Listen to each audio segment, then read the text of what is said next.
Welcome to simple talks by Nanda. നമ്മളിന്ന് discuss ചെയ്യാൻ പോകുന്നത് മൊഡ്യൂൾ 2-ലെ എൻറ്റയർ കോൺസെപ്റ്റ് ആണ്. ഫസ്റ്റ് നമുക്ക് ഡേറ്റ പ്രീ പ്രോസസ്സിംഗ് എന്താണെന്ന് നോക്കാം.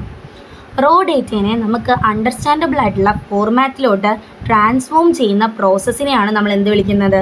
ഡേറ്റ പ്രീ പ്രോസസ്സിംഗ് എന്ന് വിളിക്കുന്നത്.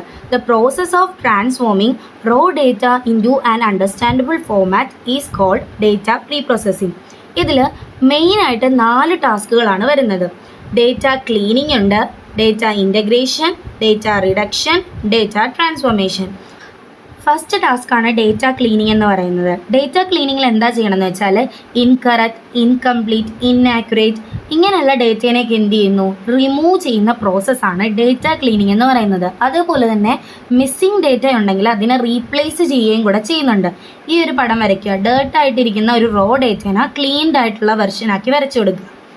ഈ ഡേറ്റ ക്ലീനിങ് എന്ന് പറയുന്ന പ്രോസസ്സിൽ നമുക്ക് 2 തരത്തിൽ ഡേറ്റേനെ ഹാൻഡിൽ ചെയ്യാം. ഒന്നെന്ന് പറയുന്നത് ഹാൻഡ്ലിങ് മിസ്സിംഗ് വാല്യൂസ്, രണ്ടാമത് പറയുന്നത് ഹാൻഡ്ലിങ് നോയ്സി ഡേറ്റ. ഫസ്റ്റ് നമുക്ക് എങ്ങനെ മിസ്സിംഗ് വാല്യൂസിനെ ഹാൻഡിൽ ചെയ്യാമെന്ന് നോക്കാം. അതായത് മിസ്സിംഗ് വാല്യൂസിൻ്റെ പ്ലേസിൽ നമ്മൾ എന്നെ വെച്ചിട്ട് റീപ്ലേസ് ചെയ്യാം, അല്ലെങ്കിൽ മീൻ വാല്യൂസ് വെച്ചിട്ട് റീപ്ലേസ് ചെയ്യാം, അല്ലെങ്കിൽ മീഡിയൻ വാല്യൂസ് വെച്ച് റീപ്ലേസ് ചെയ്യാം. In the place of missing values we can replace വിത്ത് എന്നെ, വിത്ത് മീൻ വാല്യൂസ്, വിത്ത് മീഡിയൻ വാല്യൂസ്. ഈ എന്നെ എന്ന് പറഞ്ഞാൽ എന്താണ്? നോട്ട് ആപ്ലിക്കബിൾ എന്നും പറഞ്ഞിട്ട് എഴുതി കൊടുക്കുക ഏതെങ്കിലും ഒരു മിസ്സിംഗ് വാല്യൂ വന്നു കഴിഞ്ഞാൽ. ഇനി മീഡിയൻ വാല്യൂസ് എപ്പോഴാണ് റീപ്ലേസ് ചെയ്യുന്നതെന്ന് വെച്ചാൽ in case of normal distribution of ഡേറ്റയിലാണ് മീൻ വാല്യൂസ് നമ്മൾ കൊടുക്കുന്നത്. ഇനി മീഡിയൻ വാല്യൂസോ in case of non normal distribution. ഇനി ഇതുമാത്രമല്ലാതെ നമ്മൾ ഈ മിസ്സിംഗ് വാല്യൂസിനെ മോസ്റ്റ് പ്രോബബിൾ വാല്യൂസ് വെച്ചിട്ട് റീപ്ലേസ് ചെയ്യാറുണ്ട്. Sometimes replaced with most probable values. ഈ പോയിന്റിൽ പറയുന്നതാണ് missing values can be filled in 2 ways. 2 രീതിയിൽ നമുക്ക് ഈ മിസ്സിംഗ് വാല്യൂസിനെ ഫിൽ ചെയ്യാൻ പറ്റും. ഒന്നെന്ന് പറയുന്നത് മാനുവൽ ഫില്ലിംഗ് ആണ്, രണ്ടാമത്തത് ഓട്ടോമാറ്റിക് ആണ്. മാനുവലി നമ്മൾ ചെയ്യുന്നതെന്ന് വെച്ചാൽ സ്മോൾ സെറ്റ് ഓഫ് ഡേറ്റയിലാണെങ്കിലല്ലേ നമുക്ക് മാനുവലി റീപ്ലേസ് ചെയ്ത് ഇങ്ങനെ മിസ്സിംഗ് വാല്യൂസിനെ എഴുതാൻ പറ്റത്തുള്ളൂ. ഇനി ഓട്ടോമാറ്റിക് എന്ന് പറഞ്ഞാലോ മോർ എഫിഷ്യൻ്റ് ആണ്, അതായത് ലാർജ് ഡേറ്റ സെറ്റ്സിലൊക്കെയാണ് അങ്ങനെ ചെയ്യുന്നത്. രണ്ടാമത് പറഞ്ഞതാണ് ഹാൻഡ്ലിങ് നോയ്സി ഡേറ്റ എന്നുള്ളത്. നോയ്സി ഡേറ്റ എന്ന് പറഞ്ഞാൽ എന്താണ്? ഇൻകൺസിസ്റ്റൻ്റ് ഓർ എറർ ഡേറ്റേനെയാണ് നമ്മൾ നോയ്സി ഡേറ്റ എന്ന് വിളിക്കുന്നത്.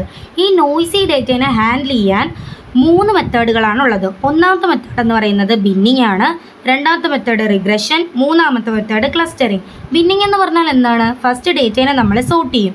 ആ സോർട്ടഡ് ഡേറ്റേനെ നമ്മൾ എവിടെ സ്റ്റോർ ചെയ്യും? ബിൻസിൽ സ്റ്റോർ ചെയ്യും.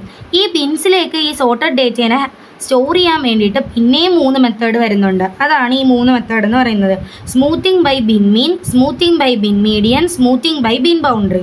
ഈ 3 മെത്തേഡും, അതായത് ഈ ബിന്നിങ് എന്ന് പറയുന്ന മെത്തേഡ് വളരെ ഇമ്പോർട്ടൻ്റ് ആണ്. അത് എക്സാമിന് പ്രീവിയസ് ഇയർ ക്വസ്റ്റ്യൻസിൽ ചോദിച്ചിട്ടുള്ള ഒരു പാർട്ടാണ്. ആ പ്രോബ്ലം പാർട്ട് ഞാൻ സെപ്പറേറ്റ് വീഡിയോ ചെയ്തിട്ടുണ്ട്, അത് വാച്ച് ചെയ്യണം നിങ്ങൾ. ഇനി നമുക്ക് രണ്ടാമത്തെ ഇതിലോട്ട് പോകാം. രണ്ടാമത്തെ മെത്തേഡാണ് റിഗ്രഷൻ എന്ന് പറയുന്നത്. റിഗ്രഷൻ എന്ന് പറഞ്ഞാൽ എന്താണ്? ഒരു സൂപ്പർവൈസ്ഡ് ലേണിംഗ് ടെക്നിക്കാണ്. അവിടെ ന്യൂമറിക്കൽ പ്രഡിക്ഷൻ ഓഫ് ഡേറ്റയാണ് നടത്തുന്നത്. അതിന് റിഗ്രഷന് പല ടൈപ്പ് ഉണ്ട്. ലീനിയർ റിഗ്രഷൻ ഉണ്ട്, അതേപോലെ തന്നെ ലോജിസ്റ്റിക് ഉണ്ട്, പോളിനോമിയൽ റിഗ്രഷൻ ഉണ്ട്. പിന്നെ ഇവിടെ ഒരു പടവും കൂടെ കൊടുത്തിട്ടുണ്ട്. ആ പടം വലിയ ഇമ്പോർട്ടൻ്റ് ഇല്ല, നിങ്ങൾ ജസ്റ്റ് ഒന്ന് ഓർത്ത് വെച്ചോ. ഇവിടെ ഒരു വൈ ആക്സിസിൽ ഞാൻ ഡിപ്പെൻഡൻറ്റ് വേരിയബിൾ എന്ന് കൊടുത്തിട്ടുണ്ട്, എക്സ് ആക്സിസിൽ ഞാൻ ഇൻഡിപെൻഡൻറ്റ് വേരിയബിൾ എന്ന് കൊടുത്തിട്ടുണ്ട്, നടുക്കൊരു ലൈൻ സെപ്പറേറ്റ് ചെയ്തിട്ടുണ്ട്. ആ ലൈനിൻ്റെ പേരാണ് ലൈൻ ഓഫ് റിഗ്രഷൻ എന്ന് പറയുന്നത്. ഇവിടെ കുറേ ഡേറ്റ പോയിന്റ്സും കൂടെ കൊടുത്തിട്ടുണ്ട്. ഇതുകൂടെ ഒന്ന് അറിഞ്ഞിരിക്കുക. ഇനി മൂന്നാമത്തെ മെത്തേഡാണ് നോയ്സി ഡേറ്റനെ ഹാൻഡിൽ ചെയ്യാനുള്ള മൂന്നാമത്തെ മെത്തേഡാണ് ക്ലസ്റ്ററിങ് എന്ന് പറയുന്നത്. ക്ലസ്റ്ററിങ് നിങ്ങൾക്ക് അറിയാവുന്നതായിരിക്കുമല്ലോ. സിമിലർ ആയിട്ടുള്ള ഡേറ്റ ഐറ്റംസിനെ ഗ്രൂപ്പ് ചെയ്തിട്ട് ഒരു പ്ലേസിൽ വെക്കും, അതായത് ഒരു ക്ലസ്റ്ററിലാക്കും. ഡിസിമിലർ ആയിട്ടുള്ള ഐറ്റംസിനെ ഈ ക്ലസ്റ്ററിൻ്റെ പുറത്തായിരിക്കും വെക്കുന്നത്. ഇത് നോക്കിക്കോ, സിമിലർ ഡേറ്റനെ നമ്മൾ ഒരു ഗ്രൂപ്പ് ആക്കണം. ഞാനിവിടെ കുറച്ച് സ്റ്റാർ വരയ്ക്കുന്നുണ്ട്, അതേപോലെ കുറച്ച് ട്രയാങ്കിൾ വരയ്ക്കുന്നുണ്ട്, കുറച്ച് സർക്കിൾ വരയ്ക്കുന്നുണ്ട്. അപ്പോൾ ഈ ക്ലസ്റ്ററിങ് എന്തായിരിക്കണം ചെയ്യേണ്ടത്? സിമിലർ ഡേറ്റ ഐറ്റംസിനെ ഒരു ക്ലസ്റ്റർ ആക്കണം. ഇത് കണ്ടോ, ഈ സർക്കിളിനെല്ലാം ഞാൻ ക്ലസ്റ്റർ ആക്കി, അതിനെ ഞാൻ C1 എന്ന് വിളിച്ചു. ഈ ട്രയാങ്കിളിനെല്ലാത്തിനെയും ക്ലസ്റ്റർ ആക്കി, അതിനെ ഞാൻ C2 എന്ന് വിളിച്ചു. സ്റ്റാറിനെ എല്ലാത്തിനെയും ക്ലസ്റ്റർ ആക്കി ഞാൻ C3 എന്ന് വിളിച്ചു. ഇത്രയാണ് നമ്മുടെ ഫസ്റ്റ് ടാസ്ക് ആയിട്ടുള്ള ഡേറ്റ ക്ലീനിങ്ങിൽ പറയുന്നത്. ഇനി രണ്ടാമത്തെ ടാസ്ക്കാണ് ഡേറ്റ ഇൻ്റഗ്രേഷൻ എന്ന് പറയുന്നത്. മൾട്ടിപ്പിൾ ഡേറ്റ സോഴ്സസിന്, അതായത് ഹെട്രോജീനിയസ് ആയിട്ടുള്ള മൾട്ടിപ്പിൾ ഡേറ്റ സോഴ്സസിനെ കമ്പൈൻ ചെയ്ത് ഒരു സിംഗിൾ ഡേറ്റ സെറ്റ് ആക്കുന്ന പ്രോസസ്സിനെയാണ് നമ്മൾ ഡേറ്റ ഇൻ്റഗ്രേഷൻ എന്ന് വിളിക്കുന്നത്. അതിൻ്റെ പടമാണ് ഇവിടെ തന്നിരിക്കുന്നത്. ഡിഫറൻ്റ് ആയിട്ടുള്ള ഡേറ്റ സോഴ്സസിനെ നമ്മൾ ഇൻ്റഗ്രേറ്റ് ചെയ്ത് ഒരു സിംഗിൾ ഡേറ്റ സെറ്റ് ആക്കിയിട്ടുണ്ട്. ഇതും വരക്കേണ്ടതാണ്. ഇനി ഡേറ്റ ഇൻ്റഗ്രേഷൻ എന്ന് പറയുന്നത് മെയിൻലി 2 ടൈപ്പാണുള്ളത്. ടൈറ്റ് കപ്ലിങ്ങും ഉണ്ട്, ലൂസ് കപ്ലിങ്ങും ഉണ്ട്. ടൈറ്റ് കപ്ലിംഗ് എന്ന് പറഞ്ഞാൽ ഡേറ്റ കമ്പൈൻ ചെയ്തിട്ട് ഒരു ഫിസിക്കൽ ലൊക്കേഷനിലോട്ട് ആക്കി വെക്കും. ഇപ്പോൾ എയും ബിയും എന്ന് പറയുന്ന 2 ഡേറ്റയാണ്. ആ ഡേറ്റേനെ കമ്പൈൻ ചെയ്തു, എന്നിട്ട് സി എന്ന് പറയുന്ന ഫിസിക്കൽ ലൊക്കേഷനിൽ അത് സ്റ്റോർ ചെയ്യുന്നു. അതാണ് ടൈറ്റ് കപ്ലിങ്ങിൽ പറയുന്നത്. ഇനി ലൂസ് കപ്ലിംഗ് എന്ന് പറഞ്ഞാൽ എന്താണ്? Only an interface is created and the data is combined through the interface and also accessed through the interface എന്നാണ് പറയുന്നത്. ഒരു ഇൻ്റർഫേസിലാണ് ഈ ഡേറ്റ ക്രിയേറ്റ് ചെയ്യുന്നത്, അതേ ഇൻ്റർഫേസിൽ തന്നെയാണ് ഈ ഡേറ്റ കമ്പൈൻ ചെയ്യുന്നതും, അതേപോലെ തന്നെ അത് ആക്സസ് ചെയ്യുന്നതും അതേ ഇൻ്റർഫേസിലൂടെയാണ്. ഇനി ഇവിടെ പറയുന്ന കാര്യം എന്ന് പറഞ്ഞാൽ data remains in actual database only. Data എവിടെയാണ് റിമെയിൻ ചെയ്യുന്നത്? ആക്ച്വൽ എവിടെയാണോ ഡേറ്റാബേസ് ഉള്ളത് അവിടെയാണ് ആ ഡേറ്റ റിമെയിൻ ചെയ്യുന്നത്. ഇനി നമ്മുടെ മൂന്നാമത്തെ ടാസ്ക് ആണ് ഡേറ്റ റിഡക്ഷൻ എന്ന് പറയുന്നത്. ഡേറ്റ റിഡക്ഷൻ എന്ന് പറഞ്ഞാൽ എന്താണ്? ആ പേരിൽ തന്നെയുണ്ട്, ഡേറ്റ റെഡ്യൂസ് ചെയ്യുക. Volume of data is reduce to make analysis easier. നമ്മുടെ അനാലിസിസ് കുറച്ചുകൂടെ എളുപ്പമാക്കാൻ വേണ്ടിയിട്ട് ഈ ഡേറ്റയുടെ വോളിയം കുറക്കുന്ന ഒരു ടാസ്ക് ആണ് ഡേറ്റ ഇൻ്റഗ്രേഷൻ എന്ന് പറയുന്നത്. അതിൻ്റെ ഒരു ഫിഗറാണ് ഈ തന്നിരിക്കുന്നത്. ഇവിടെ ട്രാൻസാക്ഷൻസ് ഉണ്ട്, ഇവിടെ ആട്രിബ്യൂട്ട്സ് ഉണ്ട് മേളിൽ. ഈ ട്രാൻസാക്ഷൻസിലും ആട്രിബ്യൂട്ട്സിലും നമുക്ക് ഏറ്റവും ഇമ്പോർട്ടൻ്റ് ആയിട്ട്, അതായത് ആ അനാലിസിസിന് ഏറ്റവും ഇമ്പോർട്ടൻ്റ് ആയിട്ട് വേണ്ടത് മാത്രം നമ്മൾ എടുത്തിട്ട് ബാക്കിയൊക്കെ റിമൂവ് ചെയ്ത് കളയുന്നുണ്ട്. ഇനി ഈ ഡേറ്റ റിഡക്ഷൻ എന്ന് പറയുന്നതിൽ 4 മെത്തേഡ്സ് ആണുള്ളത് ഡേറ്റ റെഡ്യൂസ് ചെയ്യാൻ വേണ്ടിയിട്ട്. ഫസ്റ്റ് മെത്തേഡാണ് dimensionality reduction, second data cube aggregation, third one attribute subset selection, fourth one ആണ് നമ്മുടെ ന്യൂമറോസിറ്റി റിഡക്ഷൻ. ഓരോന്നും എന്താണ് നമുക്ക് നോക്കാം. ഡൈമെൻഷനാലിറ്റി റിഡക്ഷൻ എന്ന് പറഞ്ഞാൽ number of input variables reduce ചെയ്യുവാണ് ഡേറ്റാ സെറ്റിൽ. എന്ന് വെച്ചാൽ ഈ ഇൻപുട്ട് വേരിയബിൾസ് കൂടിയിരുന്ന എന്താ പറ്റുന്നത്? കുറേ നമുക്ക് അനലൈസ് ചെയ്യാനുണ്ടാവും. അപ്പോൾ കുറേ അനലൈസ് ചെയ്യേണ്ടി വന്നു കഴിഞ്ഞാൽ നമ്മുടെ പെർഫോമൻസ് കുറയും. അപ്പോൾ ഇൻപുട്ട് വേരിയബിൾസ് നമുക്ക് ആവശ്യമുള്ളത് മാത്രം, അതായത് ഇമ്പോർട്ടൻ്റ് ആയിട്ടുള്ള ഇൻപുട്ട് വേരിയബിൾസ് മാത്രം എടുക്കുക, അല്ലാത്തത് എന്ത് ചെയ്യുക? ഡിസ്കാർഡ് ചെയ്ത് കളയുക. അതാണ് ഡൈമെൻഷനാലിറ്റി റിഡക്ഷനിൽ വരുന്നത്. Reduces number of input variables in the data set because large input variables എന്ത് കോസ് ചെയ്യുന്നു? പുവർ പെർഫോമൻസ് ആക്കുന്നു.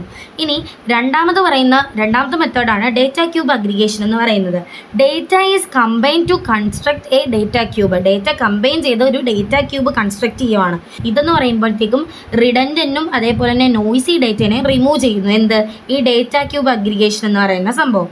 ഇനി മൂന്നാമത്തെ മെത്തേഡാണ് attribute subset selection. Highly relevant ആയിട്ടുള്ള ആട്രിബ്യൂട്ട്സ് മാത്രം യൂസ് ചെയ്യുന്നത്, അല്ലാത്തതിന് എന്ത് ചെയ്യുന്നു? ഡിസ്കാർഡ് ചെയ്ത് കളയും.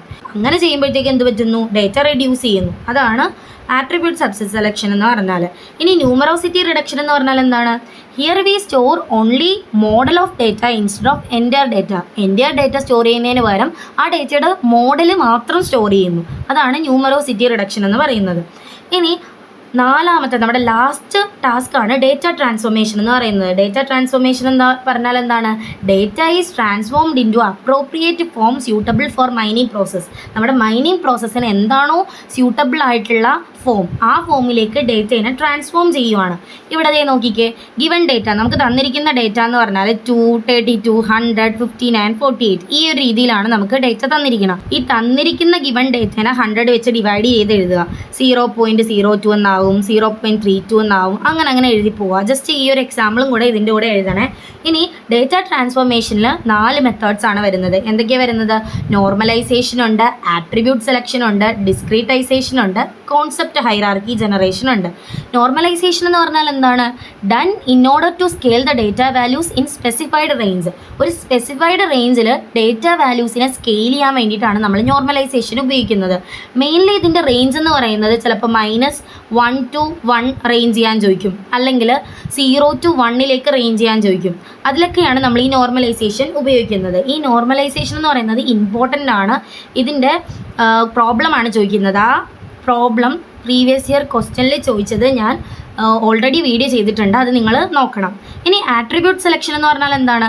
Selecting only useful attributes and removing others. അതായത് നമുക്ക് ഏറ്റവും യൂസ്ഫുൾ ആയിട്ടുള്ള ആട്രിബ്യൂട്ട്സ് മാത്രം സെലക്ട് ചെയ്തിട്ട് ബാക്കിയുള്ളതിനെ റിമൂവ് ചെയ്ത് കളയുക. പിന്നെ ഒരു എക്സാമ്പിൾ തന്നിരിക്കുന്നതാണ് ഏജ്, നെയിം, സാലറി. അതിൽ നമ്മൾ ഇമ്പോർട്ടൻ്റ് ആയിട്ടുള്ള ആട്രിബ്യൂട്ട്സ് എന്ന് പറയുന്നത് ഏജും സാലറിയുമാണ്. അപ്പം അത് മാത്രം നിലനിർത്തിയിട്ട് ബാക്കിയുള്ള ആളെ അങ്ങ് റിമൂവ് ചെയ്ത് കളഞ്ഞു. നെയിം എന്ന് പറയുന്നത് അത്ര ഇമ്പോർട്ടൻ്റ് അല്ല. നമുക്ക് അനലൈസ് ചെയ്യാൻ എന്ത് മതി? ഇത്ര ഏജിലുള്ള ആൾക്കാർ ഇത്ര സാലറി ഉണ്ടാക്കുന്നുണ്ട്, അങ്ങനെ ഒരു ഇതാണ് നമ്മൾ അനലൈസ് ചെയ്യുന്നതെങ്കിൽ നമുക്ക് നെയിം അവിടെ ഇമ്പോർട്ടൻ്റ് ആണോ? അല്ല. അപ്പം നമുക്ക് നെയിം എന്നുള്ള ആട്രിബ്യൂട്ടിനെ റിമൂവ് ചെയ്യാൻ പറ്റും. അതായത് selecting only useful attributes, removing others. ഇവിടെ റിമൂവ് ചെയ്തത് എന്താണ്? നെയിം. ഇനി മൂന്നാമത്തെ മെത്തേഡാണ് ഡിസ്ക്രീറ്റൈസേഷൻ എന്ന് പറയുന്നത്. Raw values are replaced by interval levels. അതായത് റോ വാല്യൂസിനെ റീപ്ലേസ് ചെയ്ത് അവിടെ ഇൻ്റർവെൽ ലെവൽസ് കൊടുക്കുന്നു എന്നുള്ളതാണ്.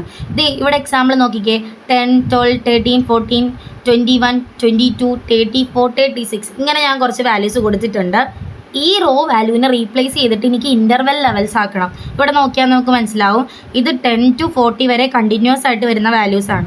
അപ്പോഴേക്കും നമുക്കിത് എന്ത് ചെയ്യാം, 10 to 20 എന്ന് പറഞ്ഞാൽ ഒരു ഇൻ്റർവെല്ലിലോട്ട് ആക്കാം. ഇനി 21 to 22 എന്ന് പറയുന്നത് 20 to 13 എന്ന് പറയുന്ന ഇൻ്റർവെല്ലിന് ഇടയ്ക്ക് വരുന്നതാണ്. അപ്പോൾ ഞാൻ 20 to 30 എന്നുള്ള രീതിയിൽ ഒരു ഇൻ്റർവെല്ലിലോട്ട് ആക്കിയ വരാം.